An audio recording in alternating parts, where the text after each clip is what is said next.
Avant de monter dans son avion, Guillaume a la boule au ventre. Guillaume, vous allez où là? Ah bah alors là, je vais aux États-Unis voir ma sœur biologique que je ne connais pas du tout, donc je suis super nerveux en fait. Ah d'accord, ça va, merci. Il a grandi dans une famille heureuse, aimante. Mais depuis toujours, il a le sentiment qu'il lui manque quelque chose. Guillaume est un enfant adopté. Grâce à un simple test ADN sur Internet, il vient de découvrir qu'il avait une demi-sœur biologique au Texas. Guillaume lui a déjà parlé sur Skype, mais il a un besoin physique de rencontrer sa nouvelle famille.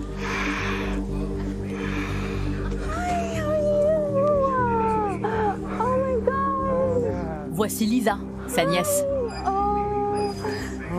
Ah, je vais très bien et toi?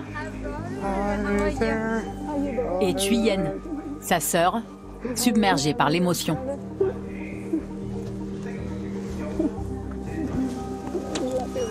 Je t'aime tant. Oui. Oui, je suis heureuse de te voir enfin, mon frère. C'est la grande sœur de... Enfin, on a une histoire, hein. We have history, hein. We have history. Je t'aime, mon frère. I love you too. I love you too. Il ressemble à maman. Ouais, il ressemble à ma mère, à notre mère. Ils ressemble beaucoup. Il ressemble beaucoup à maman. Ma famille. On est de la même famille. Si Guillaume et sa sœur sont enfin réunis, c'est grâce à un test génétique qu'il a acheté sur Internet. Retrouver des proches, découvrir vos origines, voilà les promesses de ces tests ADN dits récréatifs. Un échantillon de salive et une soixantaine d'euros, le cadeau idéal pour Noël. Vendu par des laboratoires privés à grand renfort de marketing. L'été dernier, l'un d'eux a fait appel à 8 stars du foot pour faire sa promo. Parmi elles, Lothar Matthäus, légende allemande. I think I have DNA from East Europe. Qui découvre très amusé qu'il est en fait à 24% anglais. I play for the wrong nation. Le français Robert Pires, lui, Italien. est à 38% italien. Congratulations. L'ADN pour tous, un marché en plein essor. Plus de 17 millions de kits vendus aux États-Unis. Certains labos vont jusqu'à vous indiquer vos prédispositions au cancer du sein ou à la maladie d'Alzheimer, quitte à vous rendre parano. Vous l'avez compris comme une sentence de mort? Absolument. Avec une démence, un Alzheimer, vous ne pouvez pas vous prendre en charge. C'était terrifiant. Des tests interdits en France, sauf sur prescription médicale ou judiciaire. Peut-on se fier à ces labos privés? Est-on prêt à tout savoir sur ses origines? La tentation est grande. Alors moi aussi, j'ai décidé de faire un test ADN. Je sors tout? Je m'appelle Rola. Les dossiers compromettants. Le Rolalix. Et ce dont je suis sûre, c'est que je suis née à Beyrouth. Donc ça, c'est ton père. De parents libanais. Ça, c'est ta mère? Ça, c'était juste avant la Canon, ta mère. Et elle a un brushing de ouf. Alors, il y a une gestion du brushing dans la famille. Parce que regarde, dingue. elle a été comme ça. On est quand même vraiment sur du brushing. Oh là là, cette crigne. Alors, est-ce qu'il y a un gène cheveux? Cette quête des origines est l'occasion de raconter à mon amie Zoé les circonstances de mon arrivée à Paris. Donc là, t'as l'attestation, c'était mon document de circulation quand je suis arrivée en France. Mon histoire, Qui date de 85. et celle de beaucoup d'autres déracinés. Avec ma famille, nous avons quitté un Liban ravagé par la guerre civile au milieu des années 80. Depuis cette époque, je vis à Paris. Donc ça, c'était tes premières années à l'école Exactement, française, ça quoi. devait être en CP ou en CE1, ouais, quand tu es arrivée. À 18 ans, j'ai été naturalisée. Française, cette identité a toujours été très claire pour moi. Les doutes, ils venaient des autres. Et c'est marrant parce qu'en fait, moi, je m'étais jamais vraiment posé la question de... Enfin, je suis française, je suis pas née en France, mais je vis en France depuis toujours, je suis mariée avec un Français. Et en fait, après, tu as eu la période des attentats où finalement, un peu malgré moi, je me suis retrouvée un peu retranchée dans mes camps. C'est-à-dire que tout le monde te demandait, mais toi, qu'est-ce que t'en penses et tout. On t'a renvoyé ton marabitude. C'est ça, un peu. Visage, ouais, un peu. Bizarrement, c'est à ce moment-là que j'ai pris conscience que mes racines orientales étaient en fait ma richesse. Ce test ADN, sur lequel je suis en train de faire un reportage, est pour moi la chance de reconstituer l'histoire de mes ancêtres. Pour 79 €, je commande donc un kit sur Internet. Ça n'a pas l'air bien compliqué. Pour de meilleurs résultats, ne pas manger, boire, manger du chewing-gum ou fumer pendant 30 minutes avant de collecter votre DNA. Un coton-tige frotté contre mes joues pour récolter des cellules. Pendant 60 secondes, on n'a pas l'air très malin. Les tubes, dans une enveloppe. Direction le Texas. Je saurai tout, dans 4 semaines. En attendant, je vais être honnête, je n'ai pas la moindre idée de la manière dont ça se passe un test ADN.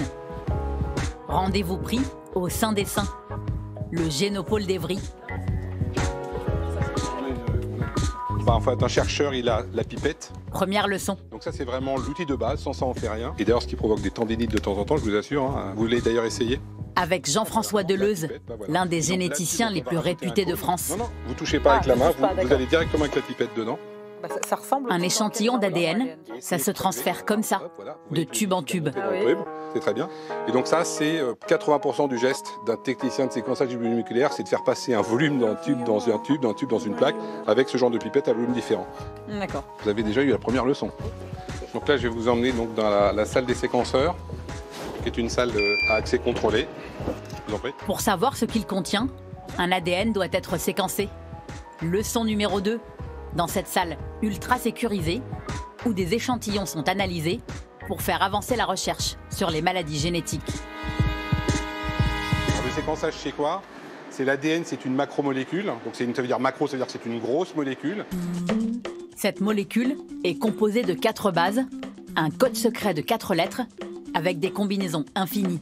On peut juste être soit A, T, C ou G, pour adénine, thymine, cytosine et guanine. Mais cet enchaînement, il existe sur une longueur de 3 milliards d'éléments. Et le séquençage... A, C, T, G. 3 milliards de fois. 3 milliards de fois. Et selon l'ordre, c'est ce qui fait que c'est votre signature génétique. Absolument, c'est exactement ça. D'accord. Je viens de comprendre. C'est vrai?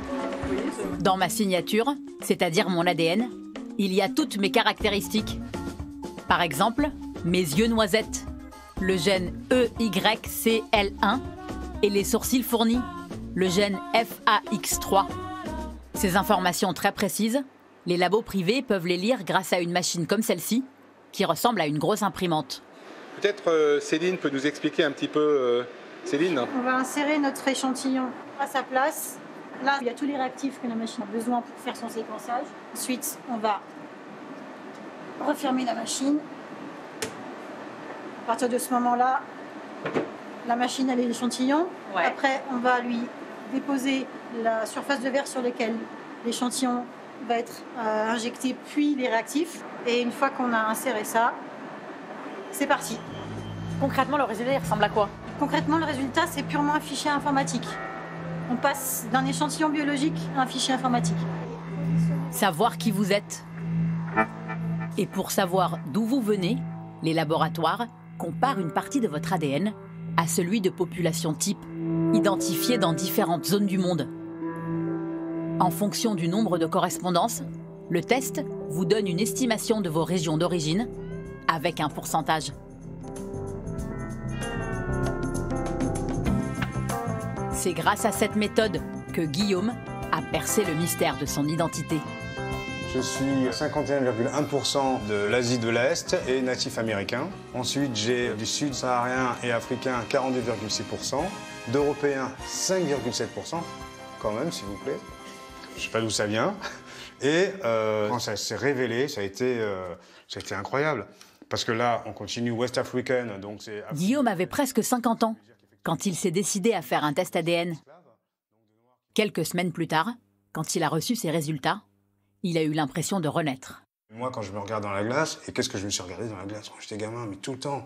J'avais aucune référence. Oui, je voyais des copains blacks, je voyais des copains brésiliens, des copains chinois, vietnamiens. Vous disiez quoi? Je me disais, je ressemble à aucun d'eux, parce que eux étaient. Jusqu'alors, Guillaume savait seulement qu'il avait été adopté au Vietnam. Ça, c'est la photo que votre maman a reçue avant de vous adopter. Exactement, elle a reçu une photo, parce qu'elle n'est pas allée au Vietnam me chercher. Je suis arrivé par avion, avec plein d'enfants. Arrivé en France à 14 mois, choyé par sa famille adoptive. Là, c'est mes 2 sœurs et moi quand j'ai commencé la danse quand j'étais petit. Une carrière de danseur professionnel et de chorégraphe. Guillaume a réussi sa vie. Mais une question le hante. Qui sont ses vrais parents? Après avoir reçu les résultats de son test, il a cliqué sur cet onglet « DNA Relatives ». Comme un réseau social, ce site met en relation les personnes qui partagent les mêmes gènes. Alors DNA Relatives, c'est les personnes qui matchent avec moi sur le même, avec mon ADN. Donc j'ai cliqué et là ça a été la chose hallucinante puisque en cliquant, je suis tombé sur demi-frère Joe Nguyen. Combien de pourcents? Alors 26,8%. C'est énorme. Ah bah 26,8%. Il faut savoir que 100% c'est des jumeaux homozygotes. Incroyable. 50% c'est des frères, frères et sœurs, père, mère. Ensuite, 25% c'est grand-père, grand-mère, demi-frère, demi-sœur. À partir de 12%, c'est cousin, cousine, oncle, tante. D'accord. Et donc là, vous vous appelez? Ah bah là, on s'est appelé, mais on s'est même pas parlé tout de suite. On a commencé on sanglotait comme 2 gamins. On savait pas quoi se dire. C'était hi brother. Ah non, ça a été super fort. Ça a été quelque chose d'incroyable. Et ce qui a été incroyable, c'est ce qui m'a révélé, parce que moi, c'était bon, je l'avais découvert, mais il m'a révélé quoi? Il m'a révélé que on était 7 enfants. Il m'a révélé que ma mère biologique était vivante, qu'elle était aux États-Unis à la Nouvelle-Orléans. Guillaume saute dans un avion et serre enfin sa mère biologique dans ses bras. Donc il y a quelque chose de scientifique qui devient quelque chose d'émotionnel. Ah bah en fait. complètement, ah bah complètement. C'est pour ça que je dis faire un test ADN, en tout cas dans mon cas, et j'espère que ça peut parler à des gens, c'est quand même en termes émotionnels et de découverte de soi, formidable.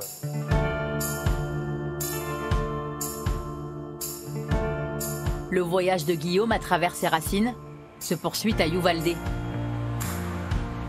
C'est dans cette petite ville de 15 000 habitants que le danseur parisien reconstitue le puzzle de sa vie sur le bord d'une route texane.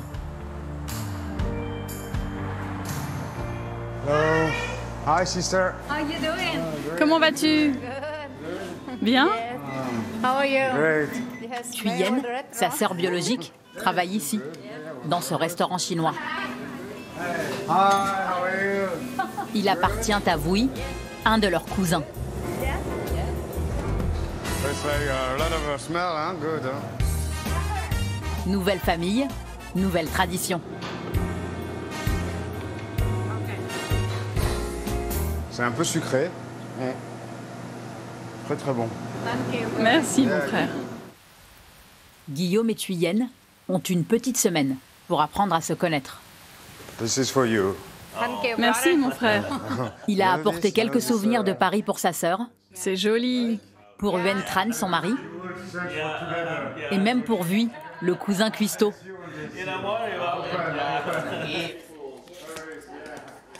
Des petites attentions, Ah, that's nice. comme pour rattraper le temps perdu. Guillaume leur offre aussi cet album qui résume l'histoire de sa vie en France. It's for me, from baby to now. That's my Vietnam passport. Oh, tu es très maigre là. Yeah. Yeah. Là, tu as déjà bien grossi. Tu es un beau garçon. Guillaume et Thuyen, 2 enfants de la guerre, à qui la vie n'a pas offert le même destin. Tu as eu plus de chance que ta sœur. Il a eu une mère adoptive. Il a été élevé en France, donc il a pu aller à l'école, faire des études. Sa mère s'est bien occupée de lui. Sa sœur n'a pas eu tout ça. Tu as vraiment eu de la chance de grandir là-bas.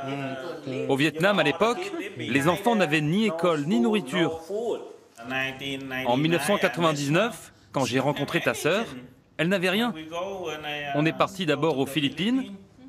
On n'avait que 2 vêtements, un short et une chemise.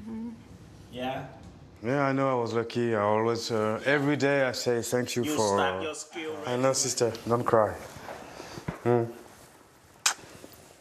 Yeah. Elle est bouleversée, là, c'est...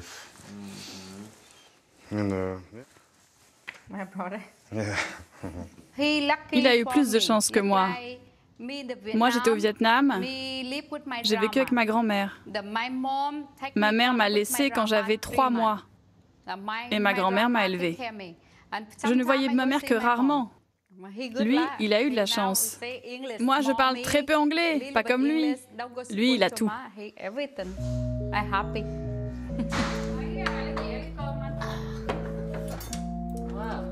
Great.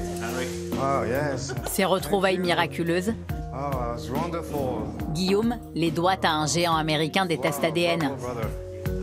Cheers. Son siège se trouve en Californie, au cœur de la Silicon Valley. Je suis vachement ému de le voir, en fait, ce panneau, parce que là, on y est, quoi. On est à Mountain View. Waouh. C'est incroyable, je trouve ça super. Bienvenue chez 23andMe. En 10 ans d'existence, mais pas question de nous montrer ses laboratoires, le cœur du réacteur. Nice to meet you. Hi, Rada. Nice to meet you. Ici, tous les employés connaissent l'histoire de Guillaume le Français. Yeah. That's crazy, yeah. Ils suivent son incroyable aventure depuis le début. That's cool. And I'm emotional to meet Scott because we... Scott travaille à la communication. Son rôle, raconter les belles histoires de ses clients. Pour 23andMe, Guillaume est le parfait ambassadeur.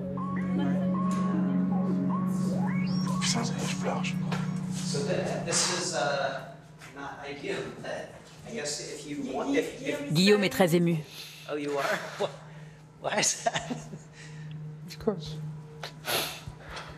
C'est sûr, c'est bouleversant, je comprends.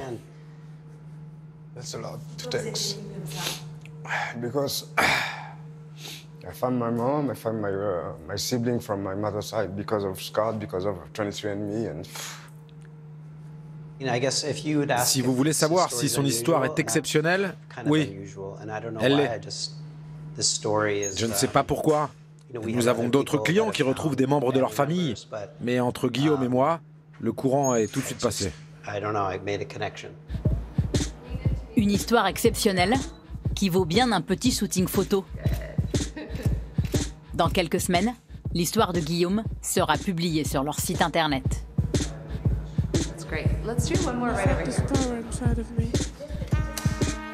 Ces tests ADN peuvent faire de votre vie un conte de fées. Ils ont aussi le pouvoir de vous gâcher l'existence. Depuis qu'il a 13 ans, Christophe est un mordu de généalogie. Vous ne verrez pas son visage, car il vient de découvrir un secret qui pourrait bouleverser toute sa famille. Il a commandé un test ADN pour sa mère et son oncle. Mais quelques semaines plus tard, quand il reçoit les résultats, c'est la douche froide.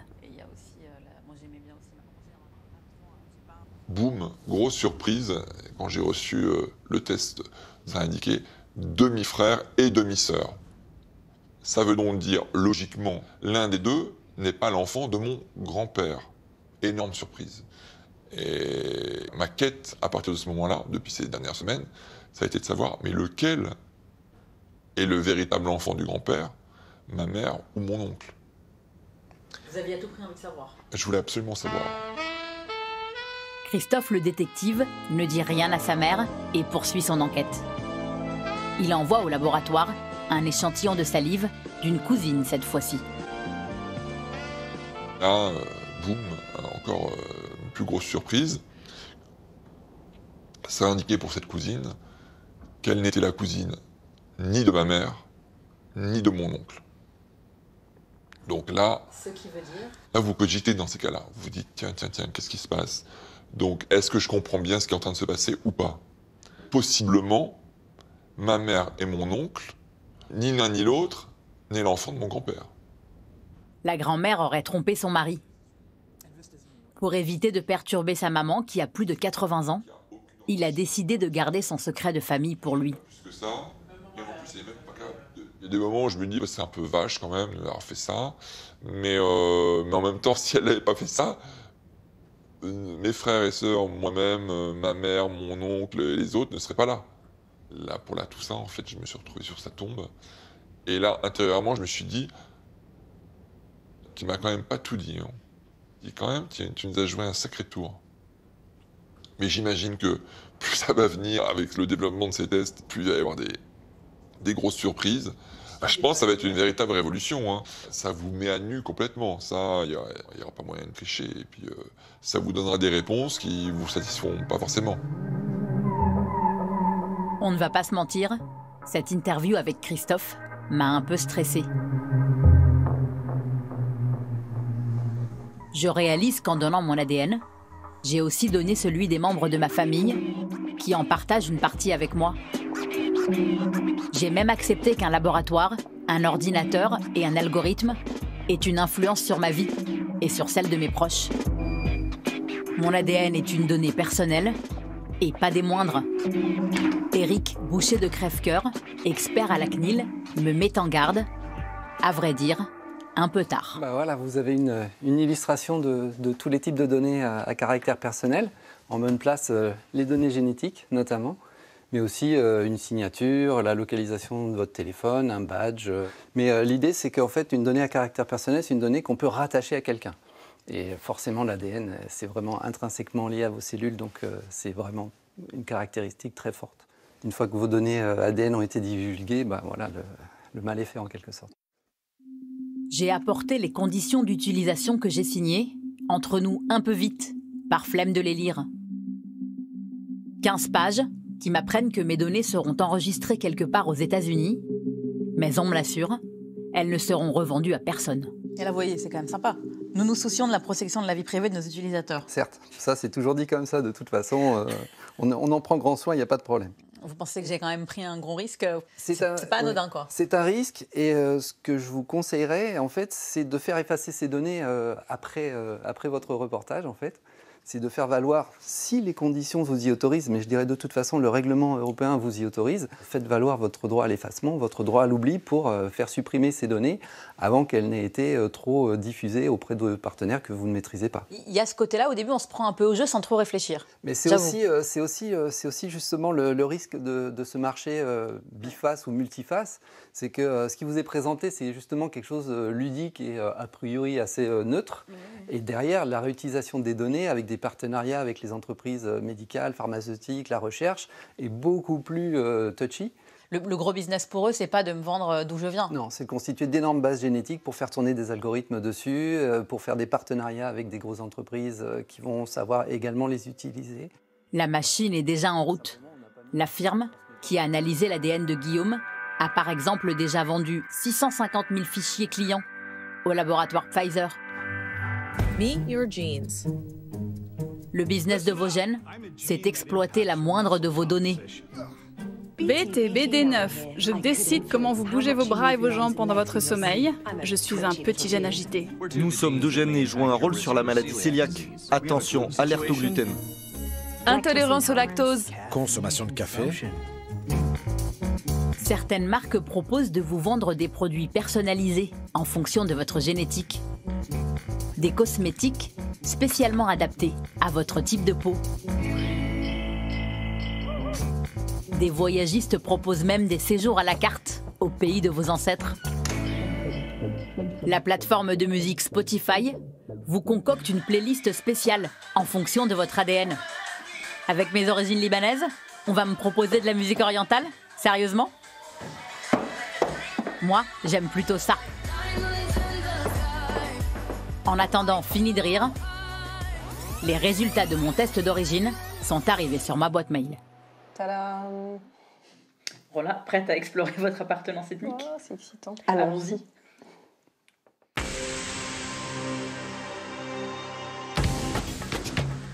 « 22% Moyen-Oriental seulement ?» Mes résultats me sont proposés sous forme de clip, un poil théâtral. Asiatique de l'Ouest, 9%. Avec une musique spéciale pour chaque coin du globe. 16% nord-africaine. On met une petite musique qui va bien. 14% italienne. Génial. Du grand spectacle. Arabie Saoudite, Irak, Égypte, Turquie, Afghanistan. J'ai même un tableau détaillé l'Empire ottoman. avec Voilà. des groupes ethniques pour chaque continent. C'est là que les plus grosses surprises arrivent. Alors. Dis donc, c'est bien le bordel. Oui. Je comprends rien en fait, faudrait que je les appelle. C'est incroyable, comment c'est possible? J'arrive pas à savoir comment est-ce qu'ils peuvent être aussi précis en fait. Ça te donne envie de le faire ou pas? Grave. Sérieux? Ah ouais, ça me donne trop envie. Quand ma mère va savoir ça. Je ne pensais pas que ce test me ferait me poser autant de questions sur mes origines.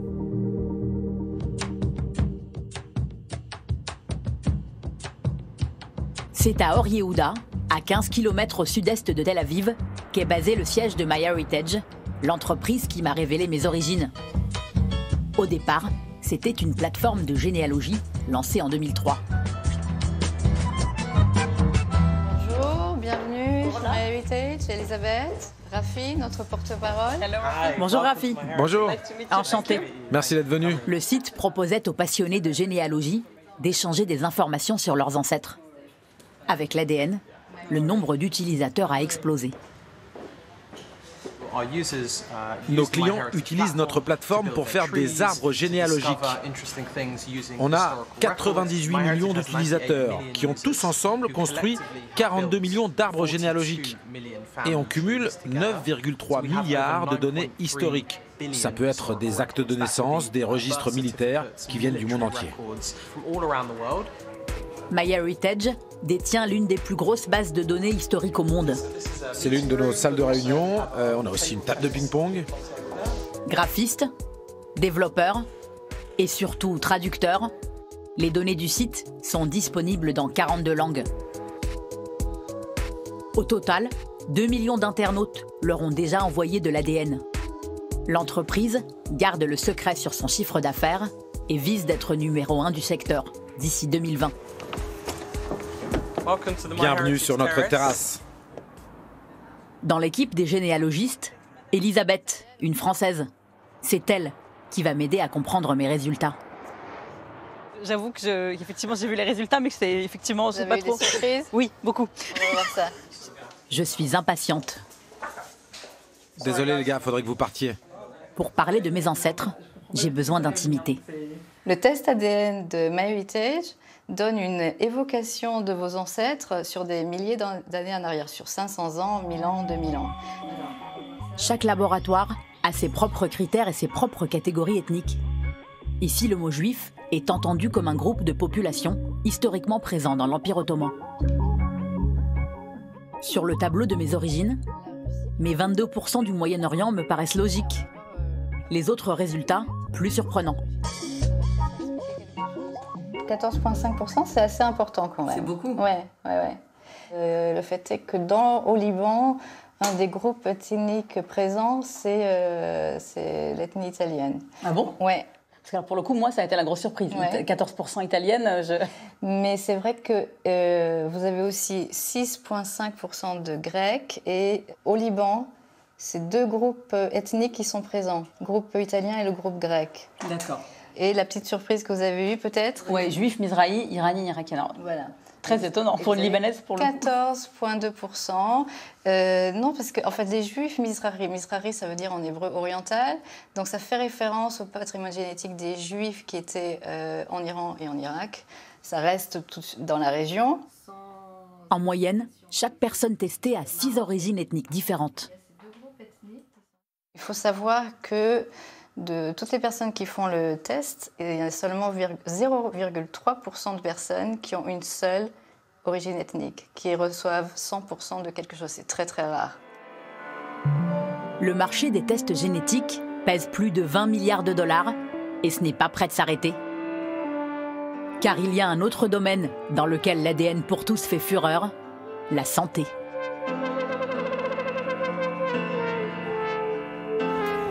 J'ai commandé au bureau un nouveau test, 2 fois plus cher, 180 $. Celui-ci va me parler de mes origines, mais aussi de mon avenir. Parce que là, qu'est-ce qu'on te promet avec ça? Et bah en fait de te donner tes prédispositions à certaines maladies. Faut que tu craches dedans? Ah, faut que je crache dedans celui-là. Ah, oui. C'est immonde. Tu vas cracher devant 4 personnes là. Arrête, non mais tu me bouffes. Après c'est pas le truc, c'est relou en fait. Oui, je dois cracher. Ça suffit là.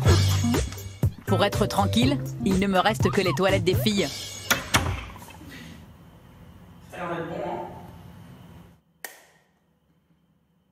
Une drôle d'expérience pour moi.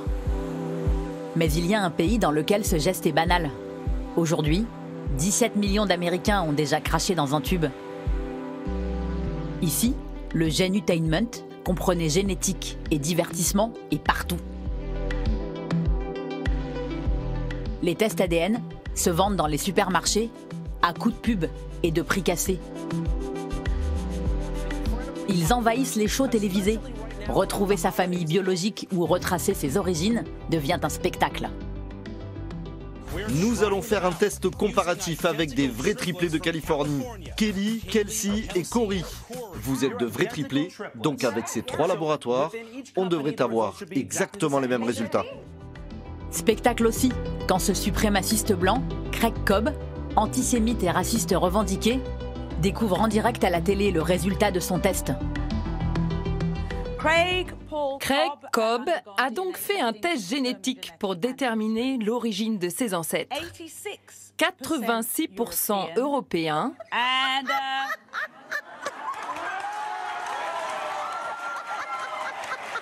et 14% Afrique subsaharienne.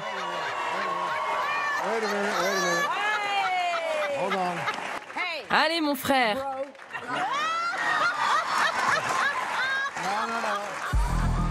L'ADN fait désormais partie du débat politique. Elizabeth Warren, sénatrice anti-Trump, a-t-elle vraiment des ancêtres amérindiens comme elle l'assure? Un vil mensonge électoraliste pour Donald Trump, qui la surnomme la fausse Pocahontas. Elle serait l'héritière d'une grande tribu indienne. Mais de quelle tribu? Faites un test. La sénatrice a pris Donald Trump au mot le mois dernier. La sénatrice Elizabeth Warren a publié les résultats d'un test ADN qui prouve sans aucun doute, selon elle, qu'elle a des origines amérindiennes. Des tests partout, à tous les âges de la vie. Phoenix, Arizona. Un dimanche ordinaire chez les Braque.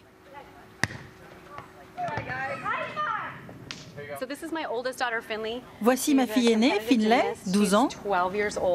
Elle fait de la gym en compétition. Ma plus jeune fille, Dylan, 7 ans. Elle joue au volley, elle est très dynamique. Et mon fils, Jackson, 10 ans, lui fait du baseball et du volleyball. Tout le monde est très sportif dans la famille? Oui, on est tout le temps dehors. En Arizona, la météo est tellement agréable. Dans cette famille, tous les enfants vont faire leur test génétique. Ok, on y va? Et ça commence par la petite Dylan. Voilà, maman va t'aider à le faire. Est-ce que Jackson et Finlay l'ont déjà fait? Pas encore, mais ils vont bientôt le faire. Ouvre la bouche. Avec ce coton-tige, Sharon prélève l'ADN de sa fille et recevra les résultats dans 15 jours. Ouvre bien grand. Le labo lui a assuré que les informations ne seront pas revendues ni exploitées. Sharon utilisera les résultats pour individualiser l'alimentation de sa benjamine. Bon, tiens-moi ça. La génétique a démontré que ses besoins alimentaires pourraient être différents de ceux de ses frères et sœurs. Même chose pour les vitamines. En connaissant ses gènes, je ferai en sorte qu'elle grandisse bien, qu'elle garde une bonne musculature, qu'elle évite les blessures. Même à l'école, ça va l'aider. Je crois vraiment qu'avec cette combinaison sur mesure de nourriture, de sport et de vitamines, elle va apprendre au mieux de ses capacités. Sharon et Josh, un couple modèle, sportif, mince, éduqué. Avec l'accès à leur génome, Ils sont entrés dans une autre dimension, persuadés de pouvoir être encore en meilleure forme qu'ils ne l'étaient déjà. Sharon utilise un test fabriqué par le laboratoire dans lequel elle travaille. Un test positionné bien-être et santé qui ne couvre pas les maladies cardiovasculaires ou le cancer. Voici les comptes rendus bien-être et santé de nos tests ADN. Ils donnent nos prédispositions génétiques sur la nourriture, les compléments alimentaires, le sport, le stress, et même si nous pouvons ou pas métaboliser l'alcool ou la caféine. Ce que j'ai réalisé en lisant mon rapport, c'est que je devais faire plus de musculation, comme soulever de la fonte, et moins de sport d'endurance. Ça tombe bien, j'aime pas trop courir. Moi, par exemple, dans cet indicateur fringale, je vois que j'ai tendance à ne pas me sentir rassasiée quand j'ai mangé. C'est ce qu'on appelle la satiété. Je dois vraiment faire attention à ça. Boire de l'eau, attendre avant de me resservir, mâcher lentement. Et voilà à quoi ressemble une assiette génétiquement équilibrée. Les Braque sont résolument passés à la diététique du futur. J'ai composé mon assiette en adéquation avec ce graphique. J'ai mis un peu plus de glucides que Josh, lui en a moins. Et comme j'ai besoin d'en avoir davantage, je mets donc plus de haricots. Lui doit avoir plus de protéines, donc il a plus de poulet. Et tous les deux, nous mettons assez peu de guacamole, car par prédisposition génétique, nous ne métabolisons pas bien l'avocat.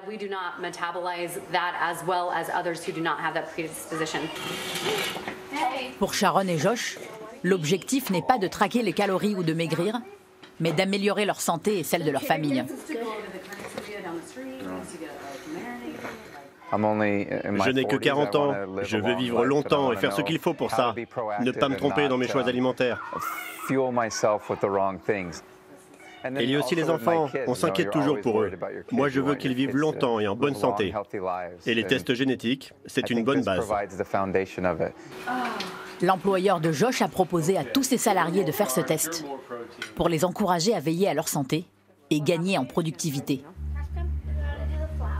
Vivre longtemps, c'est aussi réussir à éviter des maladies graves que certains gènes peuvent provoquer. En 2013, l'actrice Angelina Jolie révèle avoir subi une double ablation des seins pour se prémunir du cancer. Elle a 39 ans. Je suis porteuse du mauvais gène BRCA1 qui augmente considérablement mon risque de développer un cancer du sein et des ovaires. Un gène hérité de sa mère, morte à 56 ans d'un cancer du sein. Électrochoc mondial. Cette révélation a provoqué aux États-Unis une ruée sur les tests ADN en libre accès. Ruée qui ne s'est pas démentie depuis.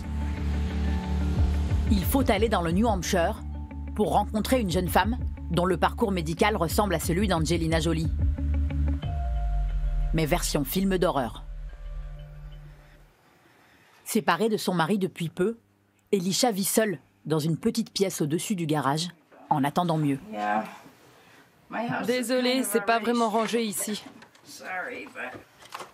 Comme l'actrice hollywoodienne, elle a vu sa mère mourir d'un cancer. Comme elle a réclamé un test génétique. Son médecin lui annonce qu'elle a un très fort risque de contracter un cancer du sein ou des ovaires. Il lui conseille une chirurgie préventive. Comment vous avez réagi ? Je lui ai dit, laissez-moi y réfléchir tranquillement chez moi. Et finalement, j'ai décidé de le faire. De les laisser m'opérer pour éviter de vivre ce que ma mère avait vécu. La chimio, la radiothérapie. Quelques semaines après les résultats, Elisha passe sur le billard. 2 lourdes opérations, en août et en octobre 2016. Elle a 36 ans. Je n'ai plus d'utérus, plus d'ovaires, plus rien. Plus de seins, plus rien. J'ai été mutilée, massacrée. Voilà le résultat, publié par Elisha elle-même sur les réseaux sociaux. Malgré la souffrance, après l'opération, Elle pensait encore avoir pris la bonne décision. Jusqu'au jour où un autre médecin lui demande de vérifier ses résultats auprès du laboratoire. C'est un autre cauchemar qui commence. Une femme du labo m'a alors dit « Mais pourquoi ferait-il une chirurgie préventive ? Elisha, vous êtes clairement négative. » J'ai dit « Ah bon ? Mais c'est trop tard maintenant. » Elle a dit « Ils vous ont déjà opéré ?» J'ai dit « Oui. »« Vraiment ? On vous a retiré les seins et l'utérus ?» J'ai répété « Ben oui. » Voilà, c'est trop tard. On ne peut pas réparer. On ne peut pas me rendre les organes. Je suis complètement dévastée. Comment ont-ils pu faire une erreur aussi énorme? Je ne comprends pas, je ne comprendrai jamais. Je suis une femme et je le sais, mais mon corps, lui, ne le sait plus. Ils m'ont pris tout ce qui fait de moi une femme. Je ne vois pas comment je pourrais avoir une relation avec un homme après ça. Je serai sûrement rejetée. C'est vraiment injuste. Elisha a aujourd'hui 38 ans, elle est ménopausée. Elle a pris 20 kilos, souffre de bouffées de chaleur, de douleurs dans la poitrine. Elle a gagné son procès. L'indemnisation lui permet tout juste de vivoter.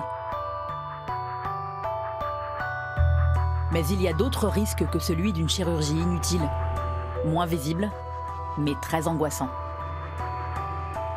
Matt Fender en a encore la chair de poule.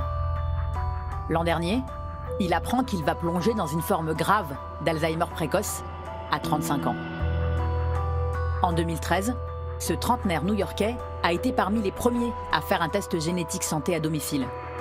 À l'époque, rien de notable.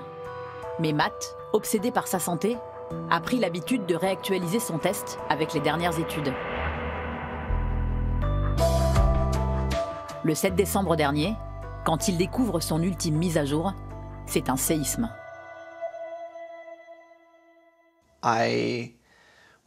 Ce soir-là, j'avais prévu d'aller courir avec mon petit ami James.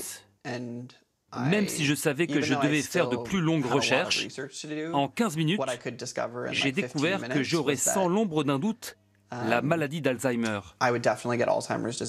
C'était écrit « définitivement pathogène ». Dans les rapports génétiques, en général, on voit « vous avez un risque plus élevé » ou bien « vous êtes porteur d'une maladie ». C'est rarement blanc ou noir. Mais dans mon cas, ce n'était pas un simple risque. Cette mutation génétique allait déclencher la maladie. Vous l'avez compris comme une sentence de mort?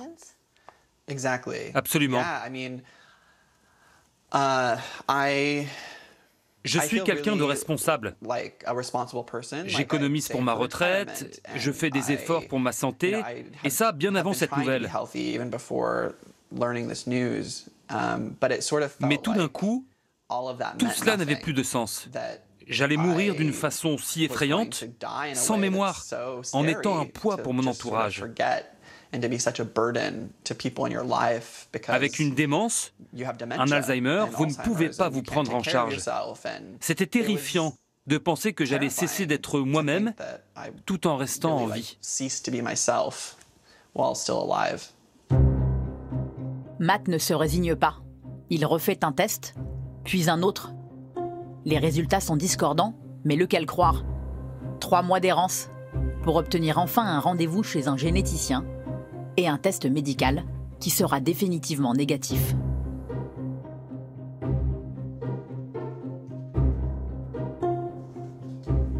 Dans l'article que le New York Times consacre à ce détective du génome, Matt dénonce l'ignorance des médecins face à la génétique. Quand je regarde les messages que j'ai échangés avec mon médecin, il ne m'a même pas demandé de faire un test de confirmation. Il a validé le résultat et il n'avait rien à me proposer. Il m'a quand même envoyé voir un généticien, mais ce généticien ne recevait pas les patients en dessous de 50 ans. Il y a une zone grise où les gens comme moi doivent se débrouiller tout seuls. Moi, j'ai réussi, heureusement. J'étais capable de découvrir qu'il y avait une erreur. Mais d'autres gens vont sans doute avoir le même genre d'expérience et vivre le reste de leur vie avec une sentence de mort. Et ils n'auront jamais l'aide nécessaire.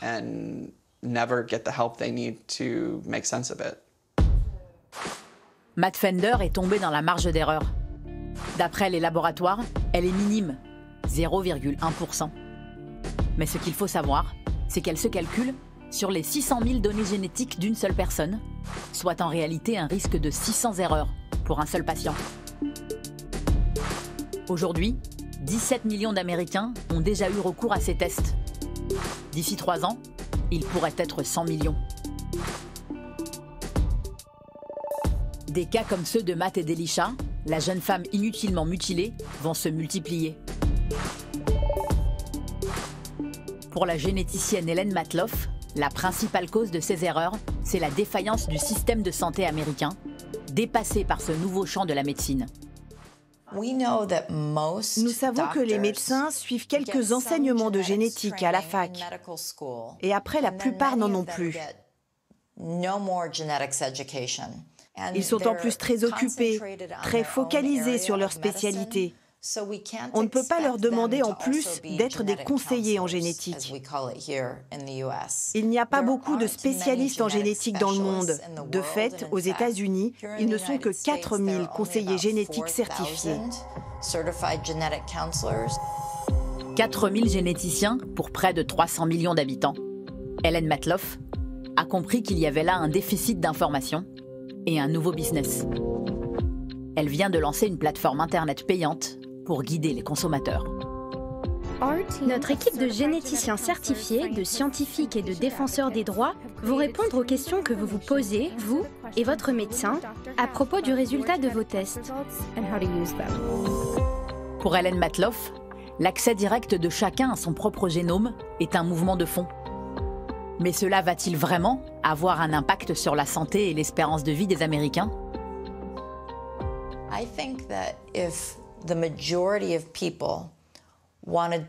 Je crois que si les gens voulaient vraiment être en meilleure santé, ils devraient d'abord ne plus fumer, utiliser de la crème solaire, ne pas être en surpoids ou obèse,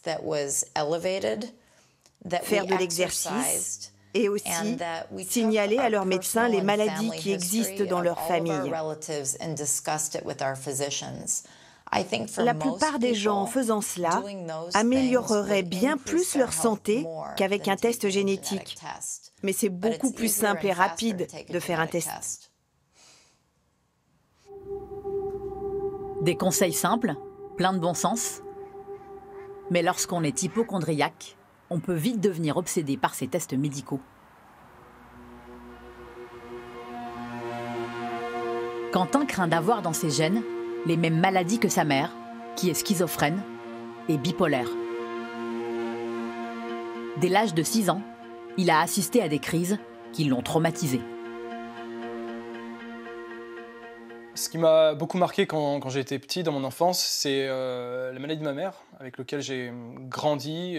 Ça m'a mis dans une anxiété, mais aussi un questionnement permanent. Je me suis vraiment interrogé sur l'hérédité de ce type de pathologie, donc les pathologies psychiatriques et les troubles du développement. Et c'est pour ça que dès que j'ai su, à l'âge adulte, dès que j'ai pu faire un test ADN, je l'ai fait. Et par la suite... Quentin ne comprend pas pourquoi la loi française interdit les examens génétiques. Alors il y a 3 ans, il a écrit à l'Agence de la biomédecine. Alors, ils m'ont répondu que les examens des caractéristiques génétiques en France ne peuvent être entrepris qu'à des fins médicales dans des conditions très strictes. Le législateur a entendu protéger les personnes contre le développement des tests génétiques proposés sur Internet, dont la fiabilité et la qualité sont contestées par l'ensemble des professionnels. Donc je vous conseille vivement de répondre à ce type d'offre ou de solliciter ce type de test à l'étranger. Et ça ne m'a pas du tout refroidi. Malgré les mises en garde de l'Agence de la biomédecine, Quentin transfère toutes ses données ADN sur des sites américains comme celui-ci pour obtenir son potentiel de risque de contracter des maladies. Un risque présenté sous la forme d'une courbe, comme celle-ci. Ça vous dit, si vous êtes plutôt de ce côté-là, c'est que vous n'êtes pas trop à risque. Si vous êtes plutôt de l'autre côté, ça veut dire que vous êtes à risque. C'est exactement ça. C'est par tendance en fonction de tout, de la somme de tous les variants génétiques, sur tous les gènes. Quentin devrait être soulagé.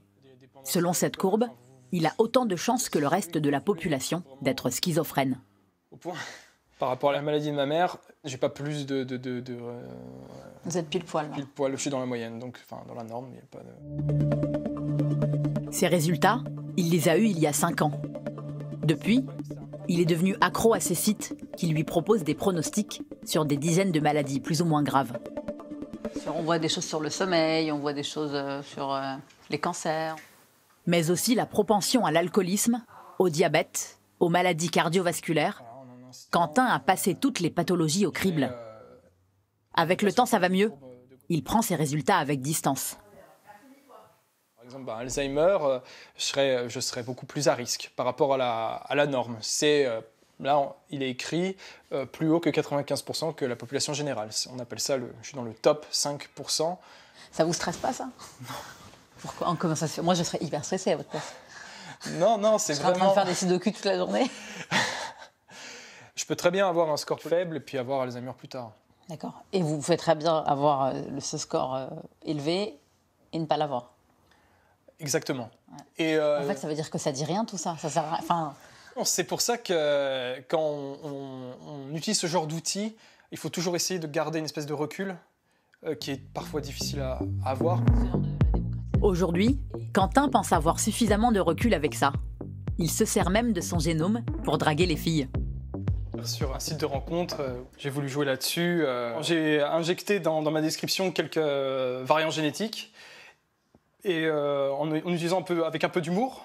Et ça donne quoi? Et ça a donné... je suis homozygoté sur le RS18-15-739 du gène alpha-actinine 3 sur le chromosome 11. Mes fibres musculaires à contraction rapide sont de moins bonne qualité que la majorité de la population. Je ne serai jamais sprinter de haut niveau, mais ça ne m'empêche pas de faire des galipettes correctes au lit. Et ça m'a permis d'enclencher des rendez-vous, quoi. Ça fonctionne. Tout l'entourage de Quentin connaît sa passion pour son ADN. Franck, ça va? Comment tu vas? Bah écoute, nickel, hein? Bien. De son meilleur ami Franck, avec lequel il déjeune ce jour-là, à Mario, le serveur du restaurant, qui le croise depuis de longues années. Merci Mario. Et voilà, merci à toi. Il m'avait dit qu'il avait fait des recherches sur sa génétique. Donc il avait envoyé tous ses examens aux États-Unis. Et justement, je me souviens, ça m'avait tilté. Quand il m'a parlé de ça, je me suis dit, ah oui, exact. Quand j'ai réfléchi à ça, je me suis dit, est-ce que ça change une vie en fait? Tu changes ton rythme de vie en fait par rapport aux résultats que tu as eu, ou est-ce que ça... Enfin, personnellement, ouais. Enfin, ouais. Ça a accentué. Ça l'a accentué encore. Ça peut faire peur un peu quand même, non? De savoir, ouais, je préfère rien savoir et si jamais ça tombe, ça tombe. De toute façon, c'est comme ça. Que de me dire, ouais, il va peut-être m'arriver quelque chose. Et là, je vivrai plus comme avant en fait. Je me lèverai plus de la même façon, je mangerai plus de la même façon. Donc non, j'ai pas envie, ça m'intéresse pas. Je préfère être libre en fait, voilà. Deux amis, deux visions du monde. Allez, je vous laisse continuer. Merci Marie. Du coup, je me pose la question moi aussi. Est-ce que c'est vraiment une bonne idée de vouloir tout savoir? Les résultats de mon test sur mes risques de maladie viennent tout juste d'arriver. Et vous savez quoi? Je crois que je suis plutôt comme Mario. À la poubelle mes résultats. Je préfère ne rien savoir.